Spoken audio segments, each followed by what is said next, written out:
So far, it was largely the philosophers who studied human consciousness, but a serious effort to understand consciousness and walk the path towards ultimate reality was made at the MIT World Peace University in the form of the world's first conference on consciousness, the ultimate reality. Many eminent personalities, speakers, thinkers, and philosophers from all over the world share their thoughts on this subject during this conference. The chiefest and the keynote speaker of the inaugural session, the world renowned computer scientist and Vice Chancellor of Nalanda University, Padma Bhushan, Dr. Vijay Bhatkar, expressed the need for a serious attempt towards studying consciousness for the betterment of human life. Today the theory has come, there is not one universe, and there are many, many universes, which is now called as multiverse. One theory goes, it is a multiverse theory that there are many, many universes which are this. And we'll keep on searching for them. This one. That's why when I wanted to say that, when Vivek Samant is here and then we were thinking of that, suppose we want to create a new university, I said universe will be a wrong, a limited way of looking at it. It must be called as a many universes or multiverses. So then I started, how about naming it as a multiversity? And we called it a multiversity, it may be right. But even multiverse may not be the right, the limitation, way of imagining it. One great thing faculty given to humans is that we are able to imagine. And that's why Einstein rightly said that the greatest faculty given to humans is the power of imagination. Not power of just, you can imagine, there is no limitation on your imagination. And today, I think in this conference, that's what we are going to do also. We are going to imagine what we think of this universe, which we rightly call as cosmos, because the many universes can be called as a cosmos, this cosmic reality. And that's what I think Krishna, that kind of vision which was given to him, vision of imagination, that perceived Krishna gave it to Arjun, that it's not possible to see in your faculty as it's been given to you, this one. But I will give you a special, divya vision, this one, by which you can see this universe. Today, in that imagination, I think, we are going to see this world, in this cosmos. Can we imagine that? Yes, we can imagine that. That was promised to us. That's what Krishna did to Arjun, and show that what this. It's a beautiful way of looking at it, as we'll see, as the different perspectives will come before us. Different imaginations will come before us, one by one. Different visions will unfold before us from each one of us, and nothing is limited. I'm not saying each imagination is going to be very perceptive, imaginative, and we are going to live in that world as we are imagining. Today, when I look at computers, I never imagined that one day it will be possible for us to put that entire universe in this device, this cosmos. In this small device, you can indeed look at it, sift through it, search into it, pages after pages, photographs after photographs, and it is indeed possible to capture that whole reality in this small device, which will getting smaller and smaller and smaller, and you can put in the pocket. So we are able to put the entire cosmos in your pocket. Imagine, I never imagined, I worked in this field for a very long time, right from the beginning, but a day will come in my own life where I will exist, and I will be able to see this reality sitting in my own pocket. And then that we are able to comprehend. Whole cosmos of this magnitude. I ring in my device like mobile phone. I never imagined that mobile phone realization will come. Though we were attempting to do that kind of things, but here it has come before us. We don't know what will be tomorrow. We are talking of new language which is required to define it, what is called metaverse.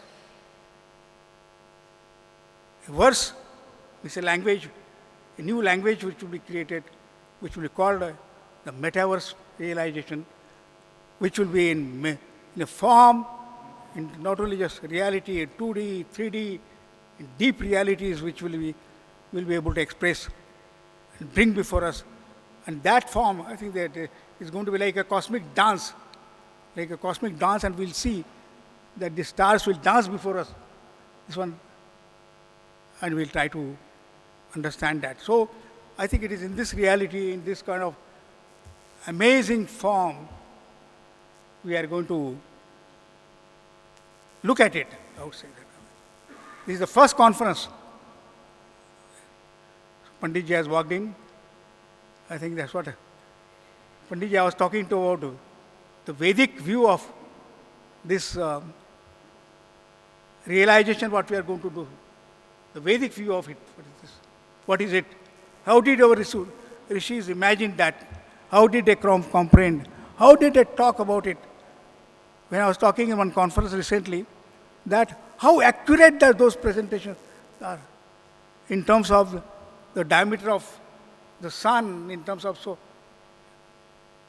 moon, the distance between the earth and moon, how accurate our rishis had calculated. One wonders how this has happened. What mathematics was used, what is called Vedic mathematics to some way. But if you look at Vedic mathematics in its perception, in its calculations, the way of calculations, one wonders how did our rishis had done that, unless they were given. Indeed, our rishis had that divya chakshus, were endowed. I think the divinity had endowed them with that divya chakshus, and we have come to this level. Part of it will be discussed as we have come to this stage. How long the human journey will be, one cannot imagine, one cannot say that kind of thing. But new ways are there. And that I one thing that if in this conference and if we do not feel totally humbled, like Socrates says that kind of thing, the only thing I know, realization, is that about this reality, I almost know nothing. My journey will go on and on and on.